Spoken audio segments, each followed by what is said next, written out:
Good morning, everyone.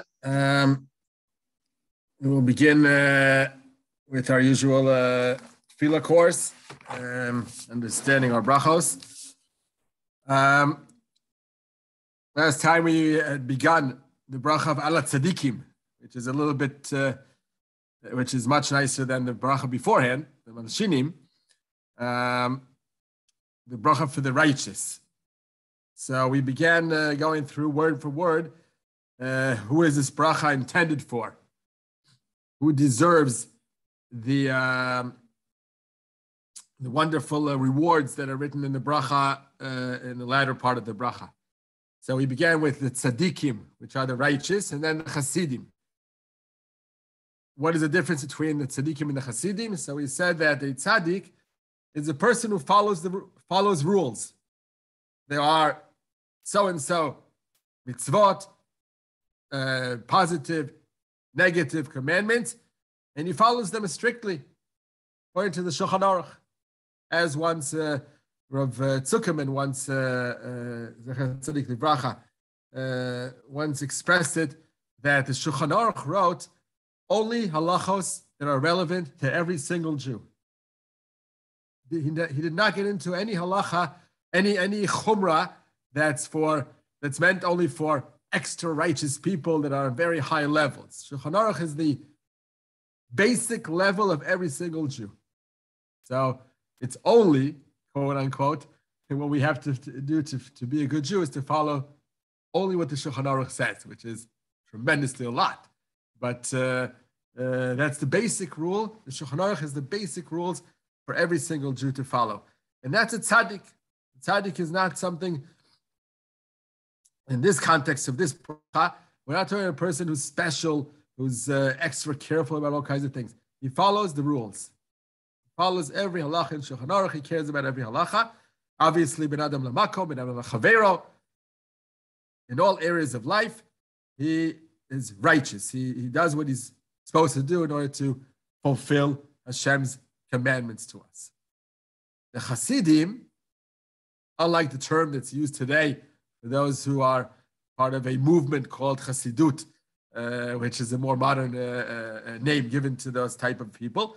Here we're talking about the original Chassidut, which is to be extra righteous, which is to climb up a level that's above and beyond the basic. Well, it's not written in the Shulchan Aruch necessarily. Taking upon oneself chumros that aren't the basic halacha, that's basic law that's meant to be followed by all. Rather, they accept upon themselves extra. Now, we said that the Mesilas Yesharim, when he speaks about the ladder to climb step by step to become more and more connected with Hashem, more and more righteous, more and more close with Hashem, so Chassidut appears towards the end, meaning a very high level. But there he has in chapter 19, he has what he calls Mishkala Chassidut, which means the balancing of the Chassidut level. Because it's very dangerous to become a Chassid that's not balanced. If you're following just Shulchan Aruch strictly, so the Shulchan Aruch balances us already. You don't need to be so careful because the Shulchan Aruch is balanced. But the moment you start accepting all kinds of chumrot, you have to be very careful not to step on other areas of halacha or of human beings that you may insult by being extra chumrah in some area of life, and then you're not a chassid, and you're doing something wrong. The exact opposite of a chassid. It's not something that's recommendable to be a extra righteous person, but then be unbalanced regarding other points of life. I'll just give it one story that I think shows this proper level of Chassidut. One of the areas that people get very insulted over them when other people act that area in a certain way is the area of kashrus. People believe they hold a kosher home, kosher kitchen, And they're very much insulted if someone doesn't eat by them because of fear that it's not kosher enough. That's a very sensitive area of life, especially for women who are in charge of the kitchen usually. And people are offended if others don't seem to feel comfortable to eat by them. And besides that, or even more so, when it's about a simcha, there's a wedding or a bar or bat mitzvah, and person was invited to the event, and they opt not to eat the food, the regular food given at the event. That's something that could be very offensive towards the makers of the simcha that invited that person, and they wish they would eat and enjoy their simcha, and here the person doesn't eat. So I'm not saying that a person has to push aside all that they're used to necessarily on their kashrus level and eat anything that's presented, that's served at the event or at other person's home. But on the other hand, it has to be very, very sensitively done. And you have to make sure that the person that's invited you over or has you for their simcha does not notice the fact that you do or don't eat in their event or in their home. So the story I wanted to say over was that about Rosh Hashanah Auerbach, obviously, where I had a conversation. I purposely called his grandson Aaron Goldberg, who is the son of Reb Zalman Nechema Goldberg, who was Reb Shlomo Zalman's son-in-law. So Aaron Goldberg is Reb Shlomo Zalman's grandson. So I once called him to ask him specifically this question of how did Reb Shlomo Zalman behave when he was invited to events where the kashrus wasn't the standard that he was used to. Where did he do that? And he told me very clearly, and this grandson of his, Aaron Goldberg, was the one who accompanied Shlomo Zalman to all the places. I used to see him, take him hand by hand and go with him to all kinds of places. And I became friendly with the grandson. He's about my age, a little older even.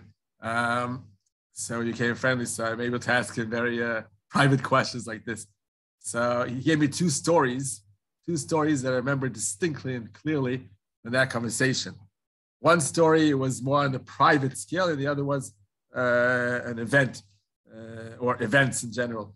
On the private scale, he told me there was a Jew living in Shari Chesed, the neighborhood where Shlomo Zalman lived in, who was a little bit weird, just a weird-looking Jew, and he wasn't sort of speaking normal like everyone else. And twice a year, he used to invite the Kihila, the people of Shari Chesed, the neighborhood, for a kiddush, for two yortzites, his father and his mother. Twice a year, he had a kiddush in his home, invited everyone to come for the yortzite. So sure enough, a lot of people came to pay respect, but it was very clear that the masses that came didn't touch the food that wasn't bought.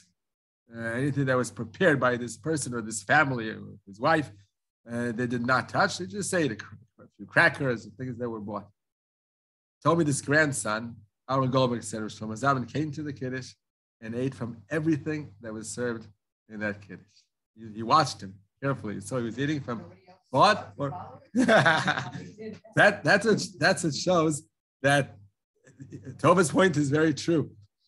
Mainly the fact that they didn't act the way he did, and they weren't on his high level to be considered a chassid like we're talking about in this bracha now, that they balance where they take hummus, where they don't. They had no idea what this family's kashrus standards are. Just they felt it doesn't seem sure enough to be strictly kosher. No one had any information that something's wrong with the kitchen. So Zalman said, in order not to insult the person, if I don't have any information that his kitchen is non-kosher, why assume so? After all, he was Haredi. It's just that he was weird looking or did weird things, but doesn't mean the kitchen is straight. So, let alone the fact then all the rest of the people, many of the others didn't assume so, didn't act the same way. But they didn't follow the big rabbi Shlomo Zalman. For them, it was like he was doing the wrong thing. We're right. He's wrong. So it shows how far away such people are from Chassidut, from true Chassidut. To understand where to hold your chumrah and where to give in to a greater chumrah to be nice to a person, not to himself. It's a much more important chumrah than the standards of kashrus. Again, as long as you're surely not eating treif or anything that's strictly non-kosher, that for sure that you can't give in to that in order to be nice. What's that?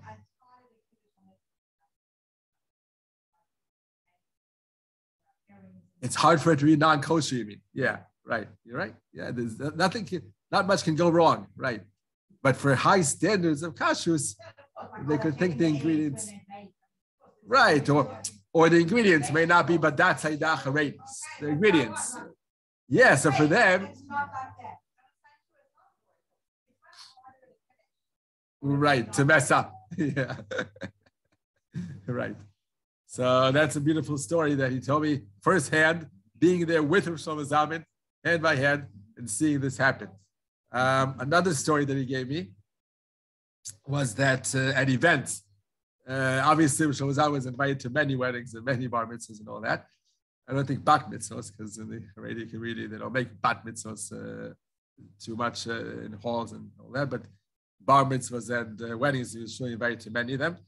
And he made it a point that when he came to stay for the meal, not many times did he stay, because many times he just came for the chuppah and left, but he stayed for the meal. He made it a point to check if there's a Tudat Kashrut, and obviously there was. In all the weddings he was invited to Tudat Kashrut. Didn't check anymore. He ate at the wedding. Now he told me that his grandson told me he didn't look into his plate to see exactly what he chose to eat from. And I'm sure he chose the less problematic foods, like he wouldn't take, let's say, the red meat because it may not be glad, so he took the chicken. Or he may not have eaten the green. Today, all the vegetables, green vegetables are gush katif type in all the halls. It's a regulation of the Rabbanut that it has to be. It must be those that are without bugs. But in his time, it wasn't so. So I'm sure he didn't take from a salad. They may have had some lettuce and things like that, or cabbage. He doesn't have to eat from everything. He can choose what he chooses to eat that's less problematic to begin with. But he didn't just not eat because it's not the standards he was used to. And he was a person that everyone watched his plate every single bite that he took. So he couldn't just sort of make believe he's eating. He had to really eat.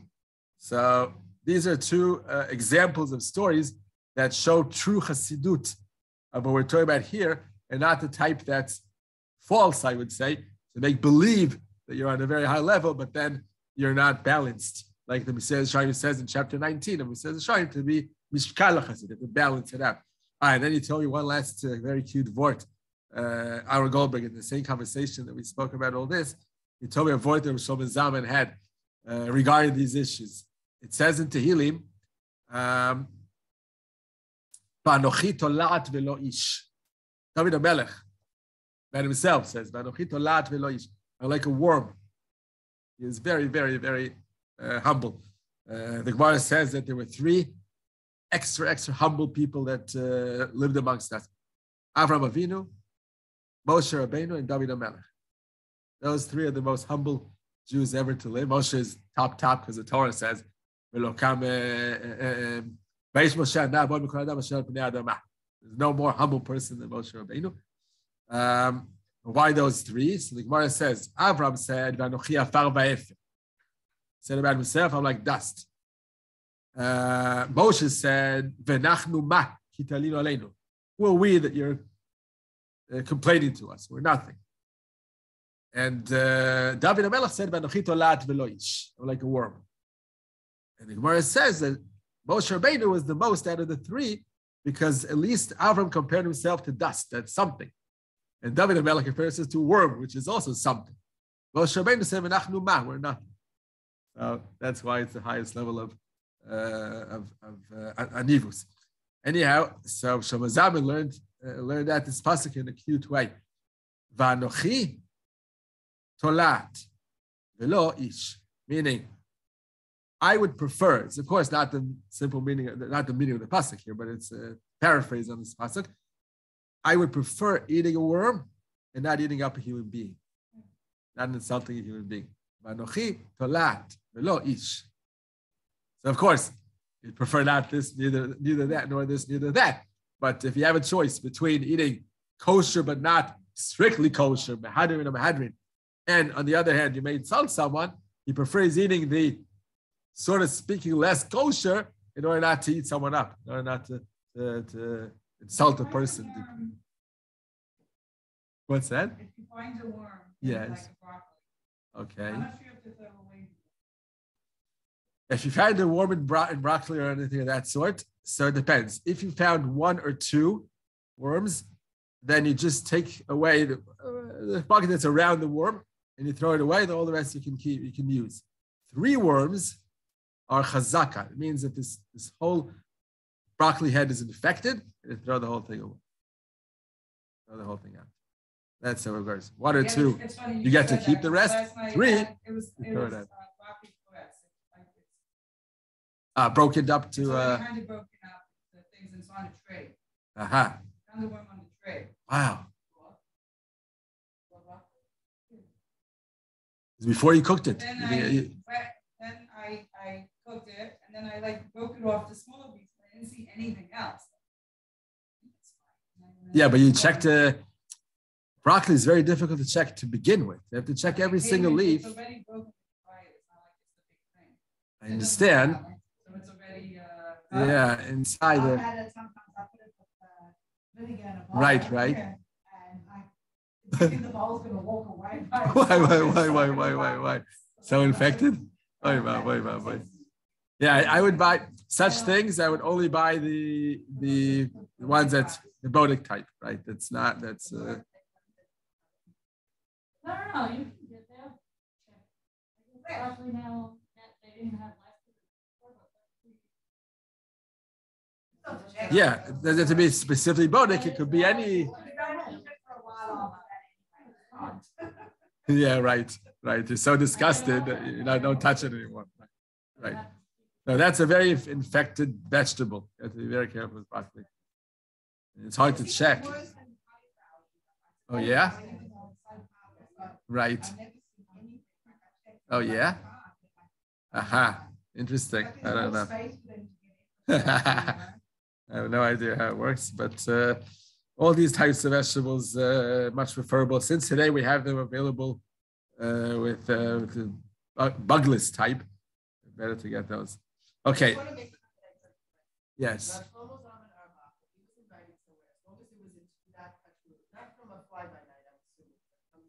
Reliable, correct, Rabbi Nut. He would eat. He just told me he didn't check what he ate exactly. He took probably the least problematic foods from what's served to him. Yes, he would eat just based on it. Definitely said it. My own ears, I heard from his grandson Aaron Goldberg, and he's still living and well. Anyone can call and ask him to hear that.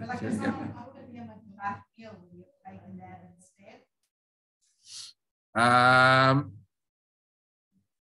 don't know the answer because I didn't ask that question. Good question. Meaning, if I would say like this, if it's obviously different than the normal, I would think he wouldn't even take it because that again shows like he's special. Yeah, he's different standard. But if it's the same type of dish, it looks the same, just the cut of meat is from a different kashrus, then why not? If you can gain that, why not? That's why the way how Rav Goren acted. Rav Goren, he was chief rabbi of the army. So he had to be, for Leila Seder, he had to be in the army as the chief rabbi. He had to run a Seder in one of the bases, one of the bigger bases of Tzal. So the story goes, I've never seen it with my eyes, but I've read it different places. The story is that he asked ahead of time, he asked the chef, the tabach of the cook of that base that he was invited to run the Seder by, ask him what exactly he'll be preparing for the Shulchan Orech, what type of foods he'll be preparing for Shulchan Orech. he asked his wife to prepare the same exact meat, chicken, the same way, and he used to come with it from his home. Pesach is especially difficult to rely on army bases or places in general. Many people don't eat out on Pesach. Pesach is extra difficult to rely on others, but he used to make, that's to answer Amy's question, he used to make sure that it doesn't look different than all the rest of the soldiers eating those types of foods. You know, It doesn't stick out. story. Someone came to someone's house like for Shabbos, Yeah. and he brings his own food. Oh, Because he doesn't rely on the kashrut. to a person's private home? It's a I guess That's so. You'll know the ending. Yeah. So anyway, they set the table, and he's like, "Where am I sitting?" And the wife goes, "Over there with the plastic plates. I can't trust your kashrut." And you can't trust my kashrut. You don't even my dishes. Like, Wow. Like That's a good one. That's a good one. Yeah. That's There's a good no one. right to it. That's all. Right. You can't trust me. Why should I trust you? I don't know. True. Right. Very famous. Altogether, in Israel, it's so different. You have to go out of your way to get non-kosher ingredients for anything. And unless people have, like for example, a Sephardi Jew must have glatt meat. If it's red meat, for them, it's non-kosher. It's treif if it's not glatt. That's how the Shulchan Aruch rules as a standard ruling. It's not something extra righteous. That's like the tzaddikim, not the Hasidim. It's like the basics.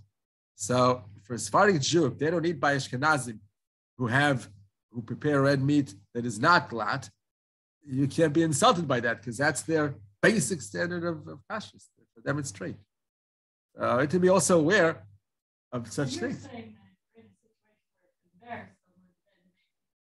No, that not. No, I'm talking about because that's basic. No, but the way you're saying that, that's not your standard. What do you mean?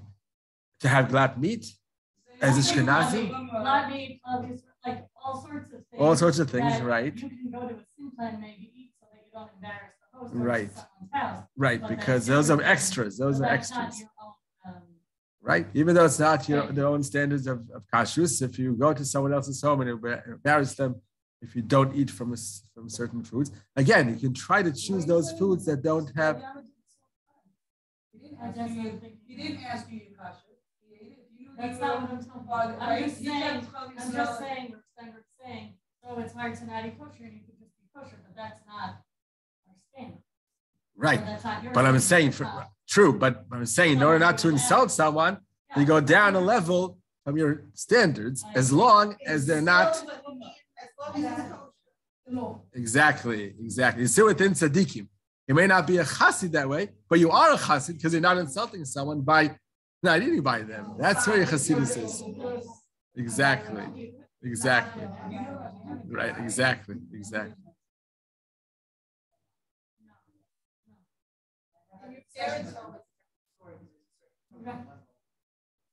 What's that?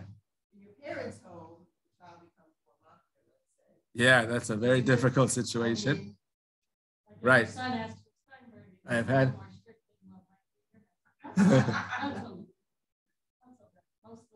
If who would ask? My son. Yeah. I do a lot of juggling with Eliyahu. Yeah, Baruch Hashem. Should only be those problems. No, the only thing only have those. That's the only difference. But you can't get rid of the chalabaki. That's something. Hershey's. How can you do without Hershey's chocolates? No, I got that. It was 100% accepted. What the problem is? I know. But in Israel, it's less accepted by most. In Israel, it's less accepted to have chalab nochri because there's no need. Everything is out there. It's not so much the American chocolate. Yeah. I don't have it, but I was never so happy to check my yogurt. Right. They're filled with chalab, avkat chalab nochri. Aware of it.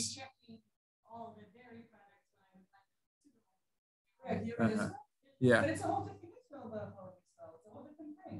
Not the same thing as challah. So many yogurts. Why not? Right. Avkat Chalav Nochri is all.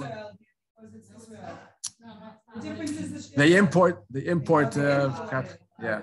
Avkat Chalav Nochri is. Right. If it's not Megadim, you have Megadim and you have regular wheat. Megadim is the. Okay. Anyhow. Yeah. Right. They even write it. Nun. That like they write Nochri full. Okay. My son came home with 2 bags this past Shabbat. They were thrown in a bar mitzvah upstairs full of Hershey's. He said, wow, it looks so good. They're so delicious.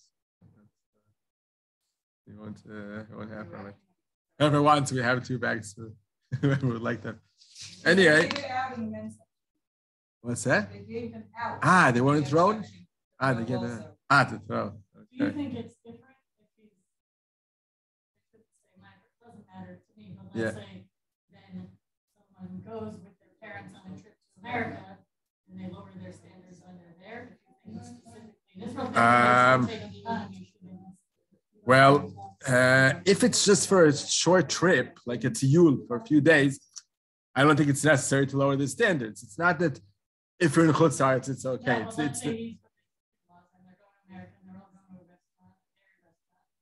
Right. So I definitely would say, or even in Israel, I would say that's exactly what we're talking about Hasidim, that the higher level of not having Chalav Nochri is definitely a Chumrah. It's definitely a Chumrah.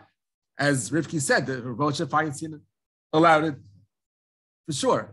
Chila, although he didn't eat it himself, right? He had his own Chalav Yisrael small bottle in his fridge. He didn't have it, but he said it's okay to have. So lechatchila, it's fine, but it's not midat chasidut. It's not the chasidim. But if it has an effect over family get-togethers and eating it at family and with family, and nothing can be done other than having it, then definitely it doesn't hold to the level of effect of embarrassing or hurting the feelings of family members. Yes. No, it does. Because yes, it has to. Right.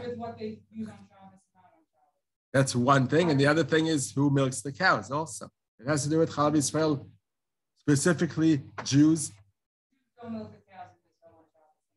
No, Shabbos for sure not for Mehadrin because that's. It's only according to Rabbi Yadin when he taught the Sugya. Yeah. They are all on clocks everywhere. Right. There's the grama. The milk is actually used or thrown away. Right. So where would you put that on the ladder of Chalav Nochri? Because it's a whole different ballgame. There's actually no connection between the two things.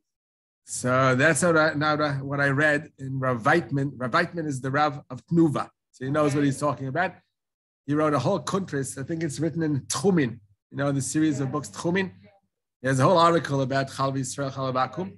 And he did say that there are 2 differences between what we call Chalav Yisrael and Chalav Nochri in Israel. 2 differences.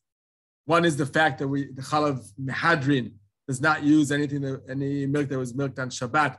If it was done by human beings, whether Goyim or Jews, doesn't matter. Only if it's done by a machine, totally machine, which is the less frequent way that they milk cows. Even today, it's not done completely by machines in most places. There are a few that it's done that way, but most places not. And the second thing is that the actual people who milk the cows weekdays during the week, they make sure that it's not a goy who milks the cow, which is also more rare in Israel because we have all the foreign workers who do milk the cows. The cows are milked by machines. That's fine. That's mehadrin. That they use the milk that was milked on Shabbat? No problem. No problem. No, there's a lot more milks that are machine milked. It's getting more and more frequent, but it's not yet. Not yet. No, this is a few years ago, but I was in a moshav in the Golan called Avnei Itan. Avnei Itan in the Golan. They're robotic, exactly. The robotic machine. That's amazing. It's so sophisticated. It's unbelievable. I mean, it's computerized. They know each cow exactly what their history is and when they need to eat, when they don't need to eat, when they get extra food or not, and when they're sick and not, and when they're pregnant or not, everything. So, but he told us then, this is 5 years ago, we visited there. They said it's still the majority of refatot. The cows are, that's what it's called. No, refet. The majority of them is not barns. No, barns. Whatever. Okay. Dairy from the word dairy? From like Halavi? That's what it is. Wow. The place where you make the milk. Called dairy? Ah, interesting. But a dairy is not a wrap. Aha, okay. So most of the places are not yet sophisticated like that they have this robotic milking process. Right. They said that it's still, we don't have the majority of them are not yet. It's very, very expensive and sometimes breaks and it's not simple to have a complete machine run. And by the way, even if it's robotic, what happens if on Shabbat suddenly something breaks and they need to fix it? Then you're in trouble because if you do fix it, it's not. We shouldn't be Mechalel Shabbos for it. So if it's a goy, it's better than a Jew. If it's a Jew, then it's not simple. Okay, we went on a tangent, totally on a tangent. We haven't even gotten to the new scent. Oh yeah. It's a much more advanced, sophisticated. Right. But that's when no human being touches it. Ah, for sure. Most therapies use machines. Yeah, but I think then you need human beings to be involved in the process, attaching and all that. The robotic has no human being whatsoever. Only those I meant that you use on Shabbat. That's what I meant. The robotic ones you can use on Shabbat because no human being touches the process. It's involved in the process. The ones that human beings are involved, that the machine does the actual milking, that the Chalav Israel doesn't use on Shabbat. Doesn't use the milk, there was milk on Shabbat. Okay, let's continue. Just we said one more point last week. The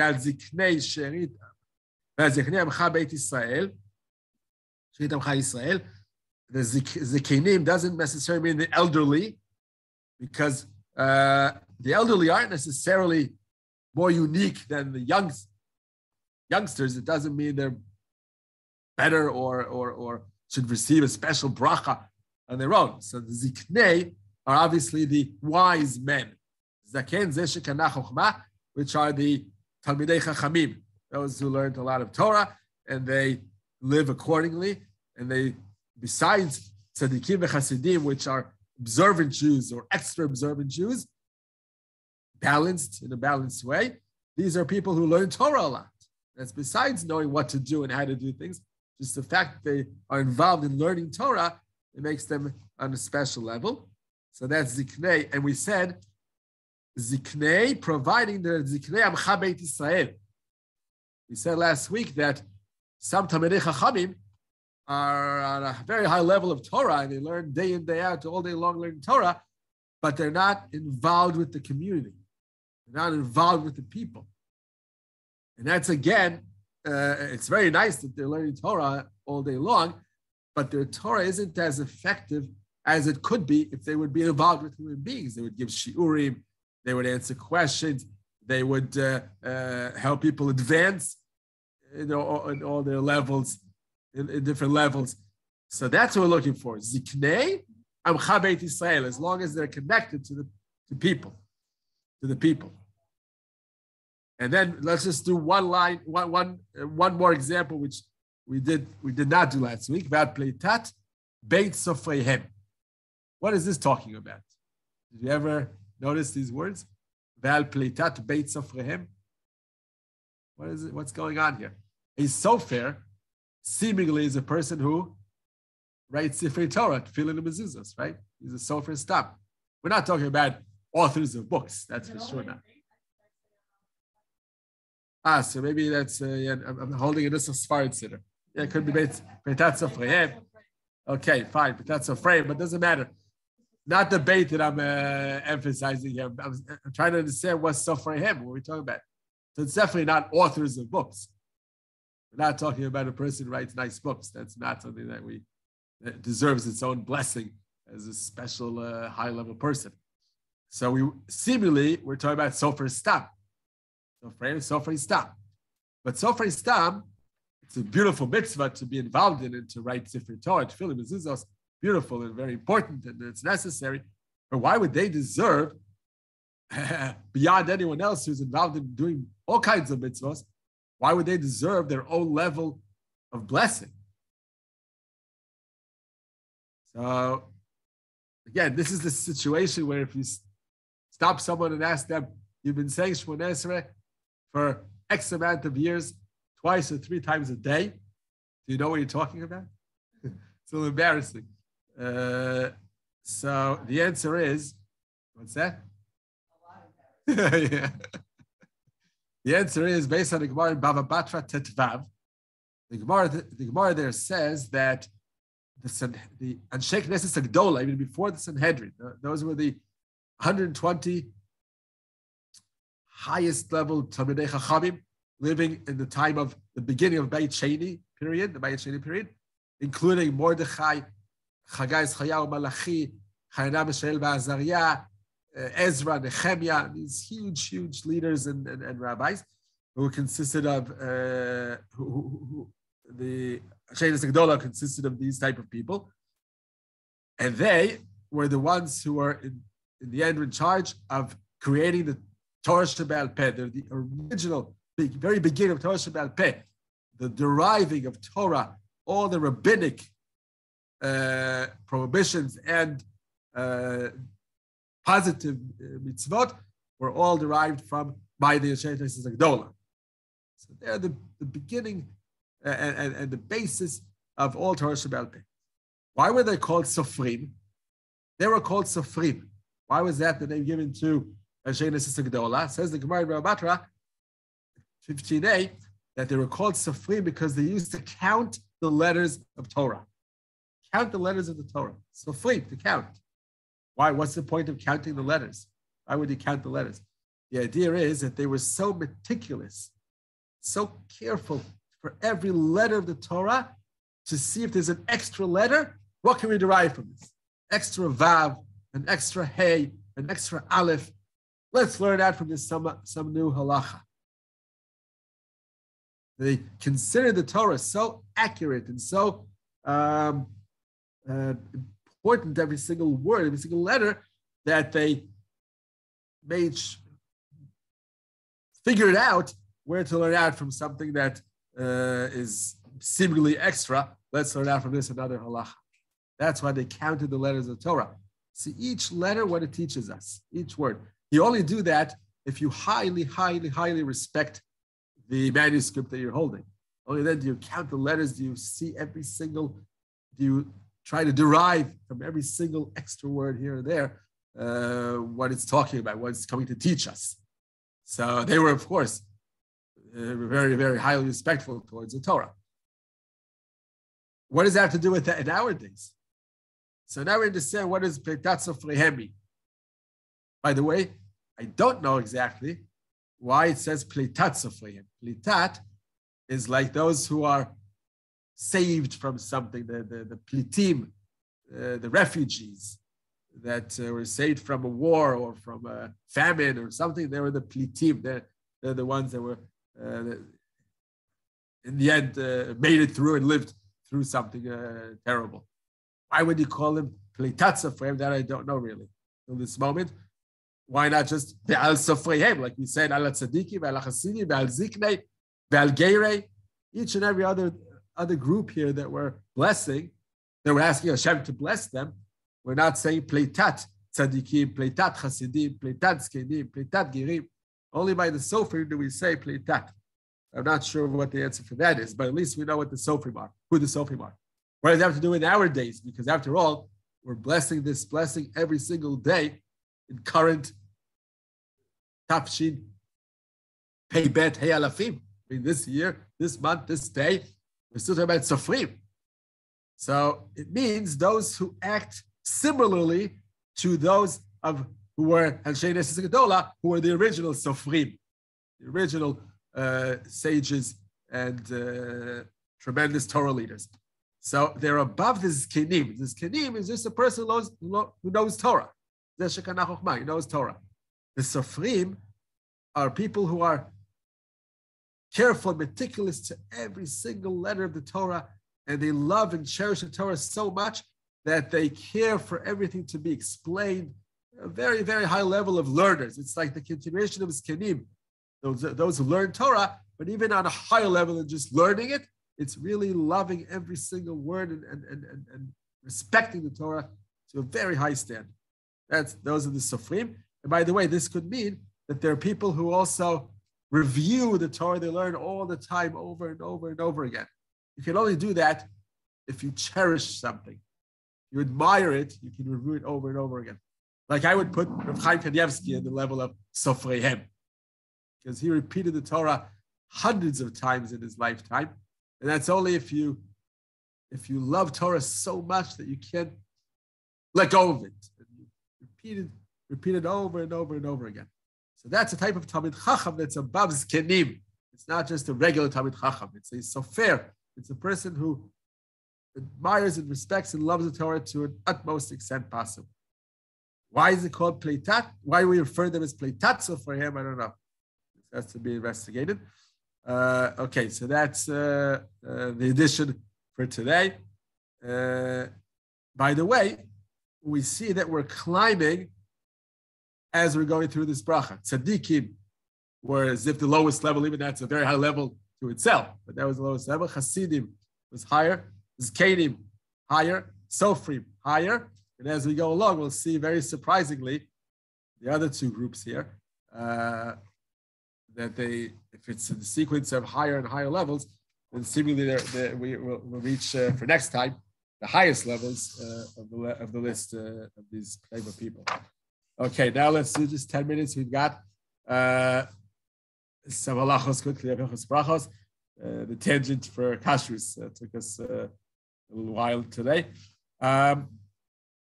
So we're still discussing the ikar betafel situation. Ikar betafel situation of having something that's more significant and less significant for you. So we say the bracha over the ikar, and we cover the tafel. We gave many, many examples. We said the overall ruling of ikar betafel is 2 points. One is that they're eaten together. Most of the bites you take from this mixture of the foods are together. The ikar and tafel, they're eaten together in the same mouthful. As you take every mouthful you take, you have a mixture of the two. And then the ikar is the one that's the majority of the food that's in front of you. You go by majority in this case. And the minority does not get a bracha of its own, except for one exception that we're not eating them together, but yet they're considered ikar v'tafel. Only in one case, and that is when you're eating something after you've eaten something, but because it was so sharp or bitter or salty, you need to eat another food to balance your palate with an opposite type food. If it was very salty, so you want something sweet. If it was very sharp, you want some water or something that would, or even cracker or bread that will mellow the sharp taste in your mouth. So in those cases, you don't say a bracha over the second food that you're having because it's secondary to the main food you had. So it's too sharp or too sweet or too sweet or too bitter. So you need something to counterbalance it. So you don't say a bracha, even though it's not eaten together with the ikar, with the food you had that was very sharp or very bitter. Even bread. Yes. It's very rare that we have that case in our days because we don't eat such sharp, but it could happen. And even bread doesn't get a bracha of its own. By the way, the tilas yadayim, you still need to do for that bread, even though you don't have a motzi. Because it doesn't make a difference if it's, yeah, right. So right, so you're right. That's okay. That's if it's extra burning, but sometimes you can wait a second. But I saw that depends. No, that changes it. No, coughing and choking, and then for sure you just put it into your mouth.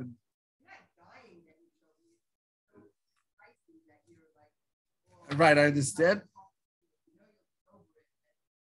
Right.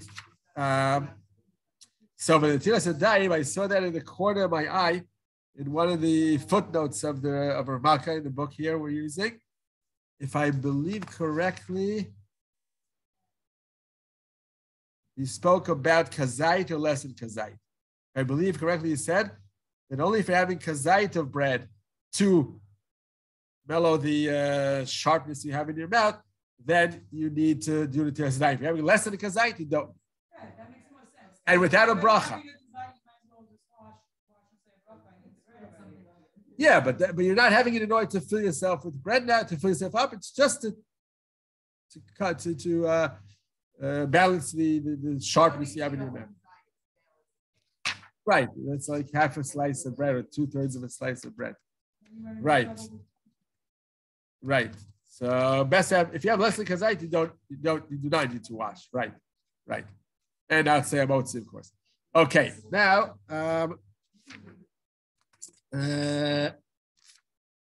we also mentioned that if the mixture of the foods is very distinguishable, you can tell the difference between the kind that fell in the food itself, like a fruit salad, our famous example, where you have distinguishable pieces of ha'etz and pieces of ha'adama all mixed together. So still, the halacha is a go by majority.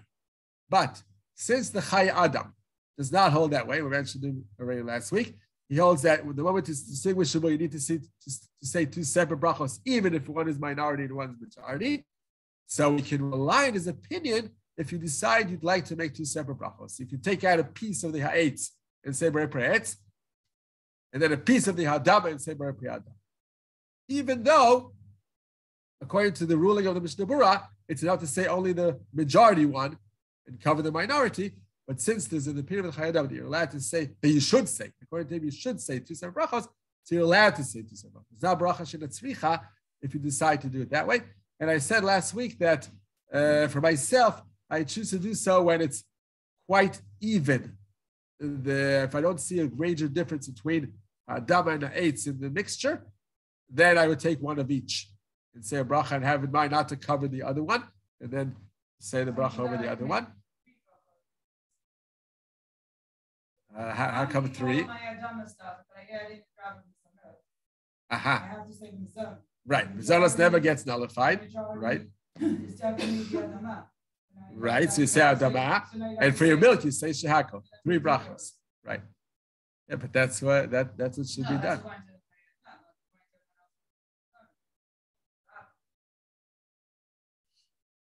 Wait, the mizonos are minority, right? In your cereal, you add some mizonos.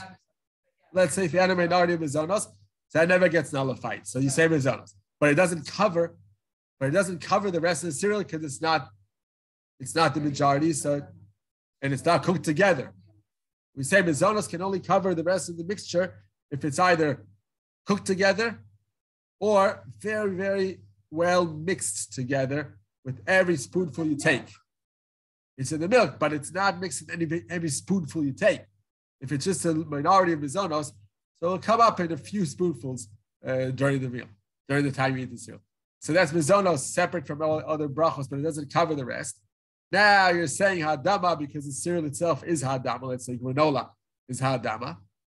And then the milk, if you have enough milk to have really like you're drinking milk, you're not just having the milk for the taste for the granola to taste better. You're drinking milk really. It's a large amount of milk. So you have to say shakal as well. So it's all 3 brachos. And that's not even according to the Chai Adam. That's true according to the Mishnah Berurah also, because you're having equal amounts and it's equally important to you, the cereal and the milk. And the mizonos, even though it's a minority, doesn't get covered by the majority. So you have 3 brachos according to all poskim in this case. For most of us, what's that? Right. Exactly. Take each one separately. Well, first Hadama, then Shak, because the sequence is For health reasons, for digestion reasons.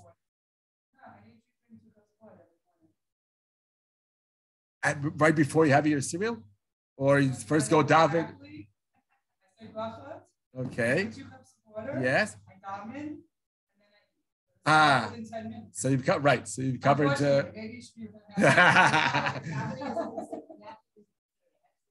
No, as long as you're in the same room, right? If you're in the same room and you don't leave, not even the same room, the same house. No, the same house. Why do you think the kitchen is the dominant? I could go back to school. No, even in the same house, if you said a bracha, it covers all that you're going to eat in the same house, even 2 hours later, because it's not.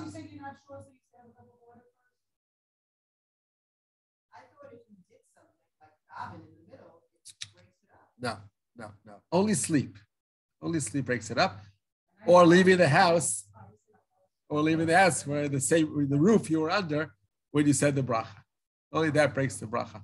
And a bracha achrona, of course. A bracha achrona, you broke the bracha. Okay. What's that?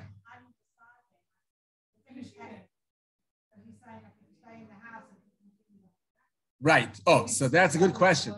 So we said that if it has digestion, the digestion time passes, you miss saying the bracha achrona, so you mustn't allow it to happen. So if it's just a drink of water or a snack, it's half an hour. Half an hour is the time you have, the time limit to say bracha achrona over. If it's a big meal, like a full meal, you have 72 minutes to say bracha achrona. That's a good point. If you just keep on going for hours after you drank the water, then you miss the bracha achrona. It's as if you hadn't said right. Right, within half hour intervals, you're always drinking another sip of water, then you're fine. Then you can take it for hours and hours. Right, the whole day. Right. We have to keep on sipping every less than half an hour going along the day. No, any sip gives you another half hour. Sip, another half hour. Sip, another half hour. Okay. Let's just do something new for today. Yes, we said that anytime a certain food is eaten as a spread over another food, like you have a cracker and you spread over a cheese, the spread is definitely the secondary to the cracker. So you say only mizonos and you cover the cheese. If you have tuna spread on a Richiator is a rice cake. So you say only ha'adama. Rice cake is ha'adama. You say only ha'adama, and you cover the tuna fish because it's just a spread over the rice cake. You're not saying shahako. But this we didn't say, I think, last week. Maybe we did. If it's a heaping amount of the so-called spread on top of the cracker or on top of the rice cake, then it's not nullified to the, it's not considered like a spread. It's considered its own food. And then you would need to say 2 brachos. Because definitely the rice cake or cracker are nullified unless you're only having them to hold the food that's on top of them. You don't have a fork or a spoon. You're holding on to them by using the cracker. Then you don't say a bracha over the cracker. But that's very rare in our days that you don't have a fork available and you have to use a cracker to hold. Some kiddushim, maybe they're all used. All the cutlery is used and you can't find a clean fork. So you need to help yourself with the cracker to get the herring into your mouth. Even if you eat the cracker, it's still nullified to the herring, and you don't say mazonos. But that's quite rare in our days. Usually, we have cutlery available. So if we decide to eat a cracker together with our herring, that means we like the cracker as well. So if it's something quite thin on top of the surface that we're eating, then it's nullified to the surface. But if it's a thick amount, a heaping amount of tuna fish, of avocado, of cheese on top of the cracker, then it's no longer nullified to the cracker. Then it means you're really here to eat a cracker. You really mean to eat a cracker and to eat the avocado. Just like them together, but they're really 2 separate foods, and you have to see 2 separate brachos over it. That's why we didn't emphasize last week. It depends on the amount on top of the cracker, on top of the rice cake. Yes, it's puffed. Right, rice that's puffed and not ground or right. No, rice in general is mizonos, right? But that's providing it's cooked rice is mizonos, or ground, and then you have rice flour. You're right.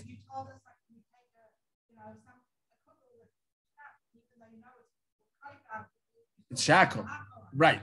So the bracha should have been shackle, not mizonos. But why isn't it shackle? I'll give you the answer. Why isn't it not shackle? The answer is because it's not broken. It's not a mush. If you, it doesn't look like rice. Popcorn. What's the bracha of popcorn? Correct. Adama. Why you can't tell that it's kernels of tiras of corn. You know, but it doesn't. Right. You know that it comes from cauliflower. So no, the difference is not knowing. It's not knowing where it comes from, and not looking like it, because popcorn doesn't look like corn at all. So the answer is. What's that? Yeah. You put it in the microwave, and it literally makes popcorn. You serious? Yes. Regular corn on the cob. That that makes popcorn. It looks like corn. Wow. But even so, I never saw such a thing. Wow. And it pops like popcorn? I thought it was the most amazing thing. Yeah, that's amazing. Still like, you need a life pop. I'm still fascinated. I was like crazy air popper and watching it. That's true. Even that's amazing. That's amazing. But I'll just explain 1 second why these foods remain their original bracha, even though they don't look like the original food they come from. The answer is, okay, the answer is because these situations, you haven't crushed the original, you haven't cut it up into pieces, it's not a mush, it's the original, just puffed. So the moment it wasn't crushed, even though it loses its appearance, can no longer tell that it comes from rice, a rice cake. You can't tell it comes from rice. But it was just puffed rice and not broken, chopped rice. So it doesn't lose its original bracha. The losing its original bracha, no, the original bracha, you're right, because that's if it's cooked rice. But rice itself grows from the ground. Rice itself is like a adama. The moment it's not processed in a way that makes it mizonos, so that cannot be mizonos because it's not cooked or ground and used as a flour. Then it's mizonos. Cooked or ground is mizonos. But the question is, okay, so it's not mizonos, but why isn't it shehakol? That was our question. Why is it hadama? The answer is because it's the original form of rice without crushing it, without breaking it, without changing its substance to not appear like the original grain. It's still the original grain, just puffed. So original grain. And even though it lost its appearance, does not lose its original bracha, which is hadama, because it grew from the ground and it didn't go through the process of making it mizonos. Okay?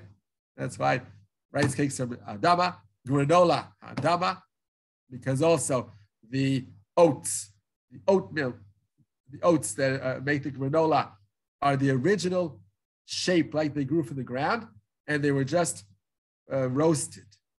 They weren't cooked, so they don't become mizonos, they're just roasted, so it's hadama. Anything that is the original way that it grew from the ground and did not go through cooking process or grinding, oatmeal is mizonos. Because it was ground and made into flour, and that flour is one of the 5 grains, so it's mizonos. Why not? Cooked, yeah. Right. You don't eat raw oatmeal.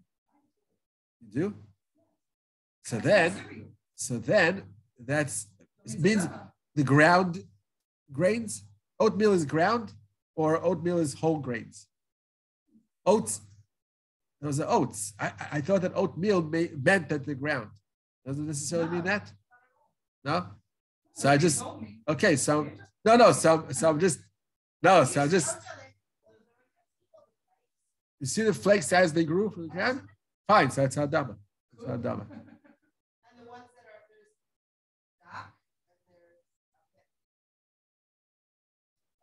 Yeah. One is ground, a little bit, not to powder. Not to powder? It was like Right. Oh, the Hanami Rad. That's what I meant. Right. Those aren't ground. I don't remember how it looks. Those are more like chopped. Aha. They're chopped small. They're not And people round. eat them raw, or you can't eat them raw. Those you can eat raw. Those you have to cook, right? That type of the instant. That's not. So I'm saying the Hanami Ra. That's what they do in Switzerland. They eat it with milk. Aha. I would end up with the same oatmeal. That's interesting because they were somewhat ground. I have to check what process they went through.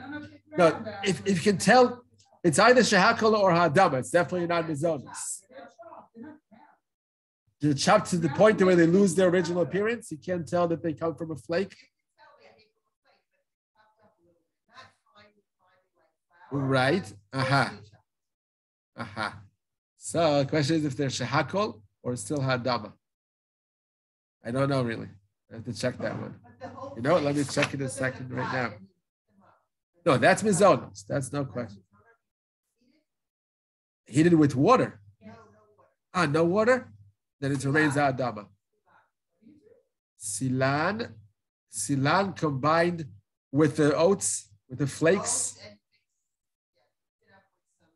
And it's boiling hot or it's cold? Oh, cold. You heat it up so it's cooking. You cooked it, so it's hadama. It's mizonos. That's considered cooking. Yeah. Yes. Water cooking is any liquid?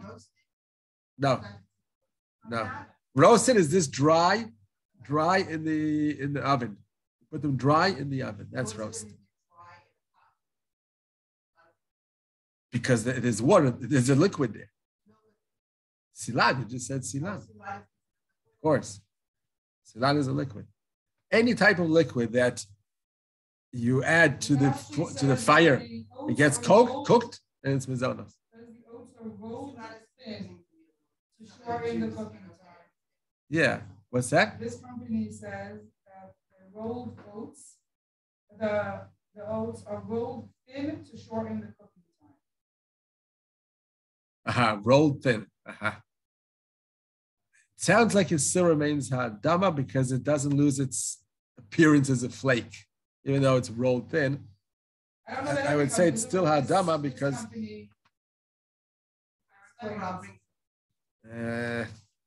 yeah, no, I know what it is, the instant. I know what they are. I just don't remember how it looks. I can check at home. We have those those yellow cans. Yeah.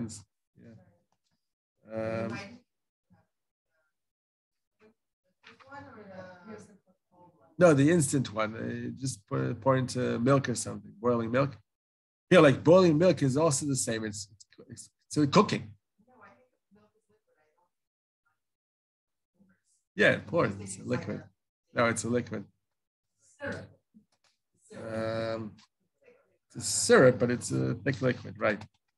So I'm trying to check Shiboret Shual. Some reason I can't find it in the. No, I can't find it directly here. Okay. Anyway, it's interesting if it's. I think it's hadama because the flakes are there, just they're thinned in a way, but it's still flaky, so it's hadama. Okay, as long as you're not cooking them. Okay, the last situation, which is yummy, and it can come up a lot. Wafel Belgi. You know the Wafel Belgi? Wafel Belgi. You know that food?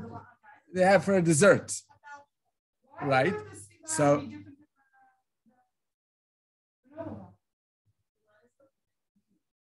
you're heating the flakes with. They don't do that. They roast the flakes themselves dry, and then the whatever is added on glues it together, but not cooked in it. Right. It's the flakes. Right. True. Now you can see everything how it's made. So granola bars are hadama. Last example. Wafel Belgi, okay, that has on top of it all kinds of assortments of chocolates and candy and ice cream and all that stuff. Right. Very yummy. That's one of the best desserts. By the way, Rav Yulaka is so cute. And when he describes it, so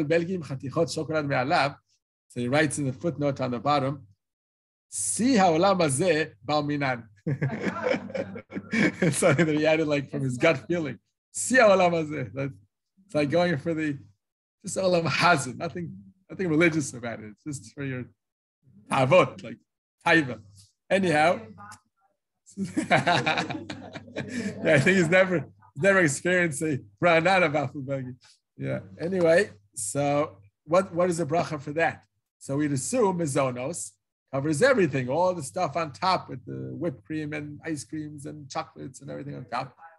Oh, but since it's piled high, so it's definitely not nullified to the bafel, to the wafer itself. So it's definitely two brachos. It wasn't cooked together, of course.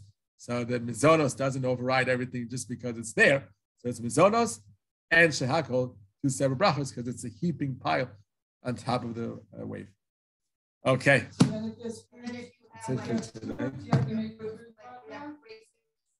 Then go by majority within the topping. The majority within the topping, because they're mixed, the topping is all mixed together, so you go by majority. So there could be shehakol covering the fruits. If you don't see majority, if they're quite equal, then you say three brachos: mizonos, ha'itz, and shehakol. It's all dependent on the mixture itself, what it consists of, for the majority minority. But the fact that it has mizonos on the bottom doesn't override everything else because it's a heaping pile on top, so it's not just a spread on the wafer. What? Let's say you have craisins. Craisins are right, hadama. Right. So let's say you have this granola that's mizono because you mix it with the siwan and you add craisins to it. Are they nullified if it's cooked together at the same time? Ah, they're all cooked together. So it's like a granola bar now? No, it's loose. It's loose. Like that. So definitely go by majority. You go by majority. Correct. Right, mizonos never get nullified. And you do say shehakol. You do say shehakol because it's not cooked together. It's added on later. And definitely the majority is the yogurt. So the minority doesn't get nullified. The minority still stays mizonos. The majority is the yogurt, so you say shehakol. The craisins you don't say a bracha for, because the craisins is a minority within the whole mixture here. But regular granola you buy in the bags are hadama. Right, they just have it roasted. Right. Okay, that's it for today. Thank you very much. Thank you. Okay, very welcome. Bye bye.